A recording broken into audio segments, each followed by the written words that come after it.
kami hormati Kapolres Lamongan yang mewakili Kepala Seksi Wilayah 2 Kementerian Lingkungan Hidup ya.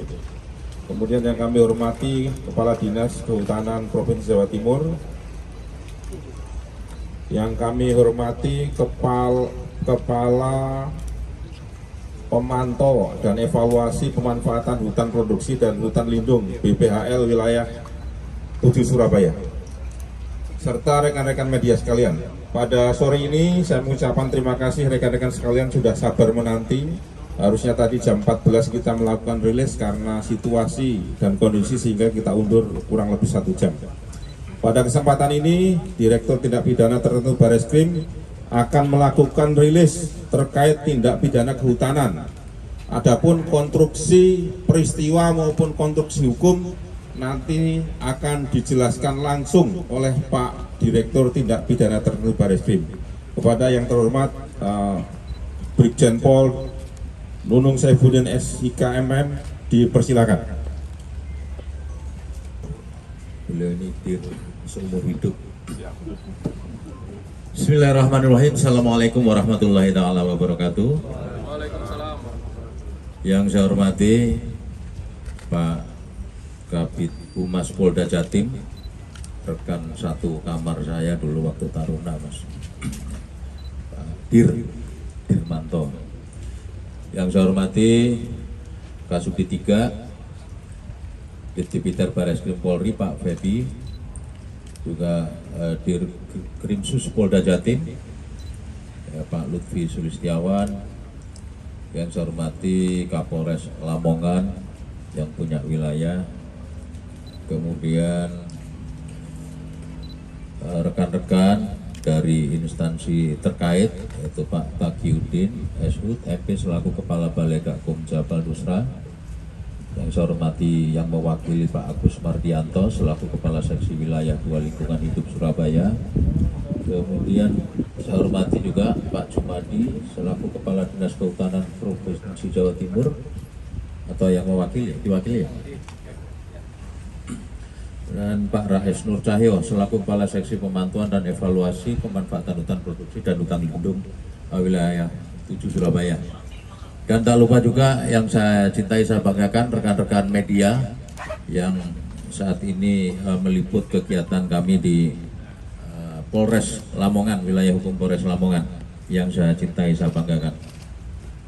Rekan-rekan sekalian, hari ini saya akan menyampaikan rilis terkait kegiatan illegal logging, di mana disampaikan pada perkembangan penanganan perkara dengan laporan polisi nomor LP A21 SPKT di Tipiter Bareskrim Polri tanggal 4 Januari 2024 yang dilakukan oleh Direktorat Tindak Pidana Tertentu Bareskrim Polri terkait dugaan tindak pidana di bidang kehutanan yang terjadi di Desa Tumbang Baloi, Kabupaten Murung Raya, Provinsi Kalteng, yang diduga dilakukan oleh PT Cakra Sejati Sempurna dan atau pengurusnya.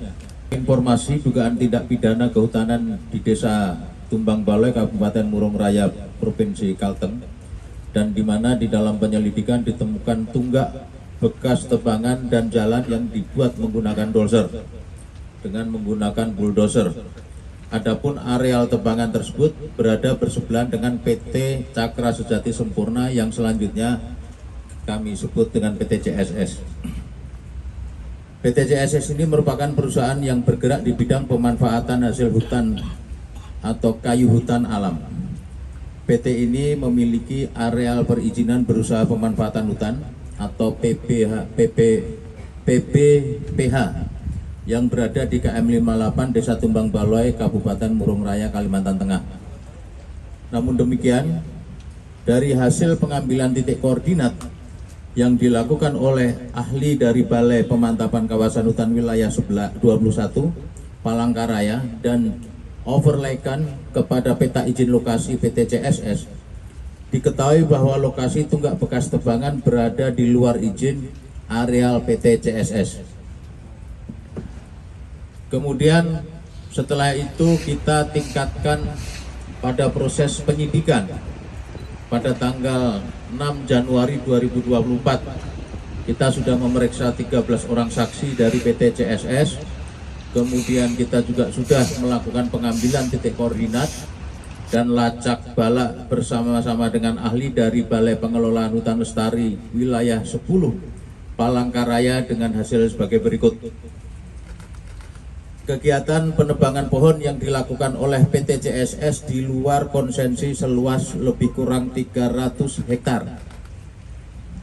Yang kedua, luas jalan bulldozer menuju lokasi penebangan kayu dan mengangkut kayu keluar hutan seluas 2,41 hektar dan ditemukan 163 tunggak bekas tebangan atau lebih kurang 1.613 meter kubik.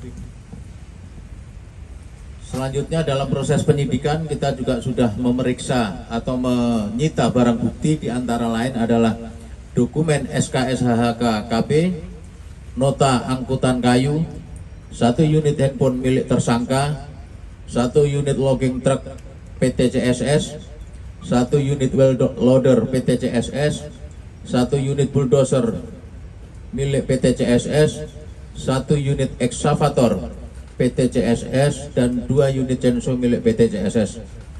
Terhadap barang bukti kayu bulat hasil tebangan di luar konsensi yang dikirim PT CSS ke PT Kayan Wood Industry telah dilakukan pengukuran oleh ahli pengujian dan pengukuran kayu dari Dinas Kehutanan Provinsi Jawa Timur, dan telah dilakukan penyitaan, yang mana kayu yang kita sita saat ini adalah berjumlah kayu bulat 1.259 batang atau setara dengan 5.926 meter kubik.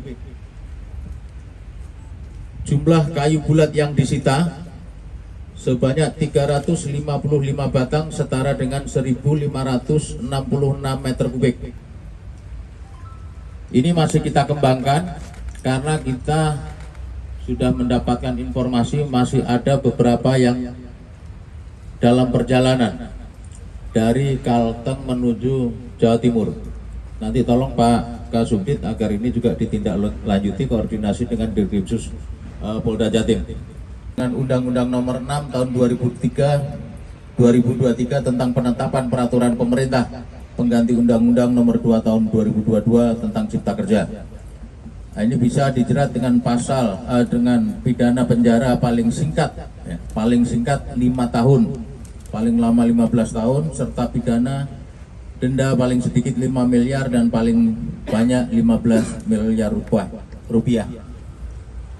Rekan-rekan sekalian, sebelum saya akhiri rilis ini, izinkan saya akan memberikan closing statement bahwa Direktorat Tindak Pidana Tertentu Bareskrim Polri berkomitmen akan terus melakukan penegakan hukum terhadap tindak pidana yang menyebabkan kerusakan hutan, karena adapun kerugian negara dalam perkara ini ditaksir miliaran rupiah. Namun sampai saat ini kita sedang melakukan penghitungan oleh ahli dari BPHL dan Kementerian KLHK terkait kerusakan lingkungan yang ditimbulkan, dan dimungkinkan masih akan ada tersangka lainnya. Saya kira itu saja yang bisa kami sampaikan rekan-rekan secara singkat dan jelas. Nanti mana teman-teman dari dinas terkait untuk menyampaikan beberapa statement. Saya akhiri, wabillahi taufiq wal hidayah. Wassalamualaikum warahmatullahi taala wabarakatuh. Rilis kita laksanakan di Lamongan. Jadi sebetulnya bukan karena diduga di sini adalah atau PT Kayan ini sebagai 480, tidak. Ini hanya efisiensi waktu saja, karena kalau tadi dibilang penadah, tentu ada unsur-unsur pasal yang bisa diterapkan dari penadah. Namun demikian, kalau PT Kayan ini dia membeli dengan dokumen dengan harga yang wajar. Justru kita sore ini minta bantuan kepada PT Kayan untuk menyiapkan tempat dan minta izin melaksanakan rilis di perusahaan ini. Yang kedua, tentang pemalsuan dokumen. Nah, ini memang sedang kita dalami. Pemalsuan dokumen ini apakah melibatkan pihak terkait atau mereka dengan inisiatif sendiri.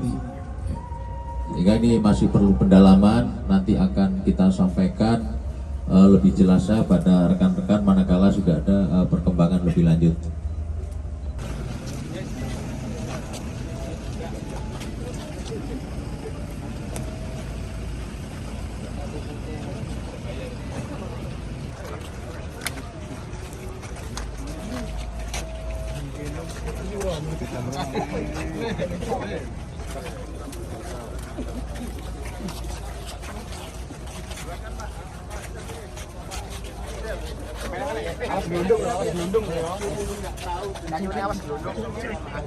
Namun saya pastikan bahwa jenis kayu yang ada di sini identik dengan kayu atau tunggak kayu yang ada di Kalteng yang di luar konsesi PT SCC tadi. Baik, terima kasih.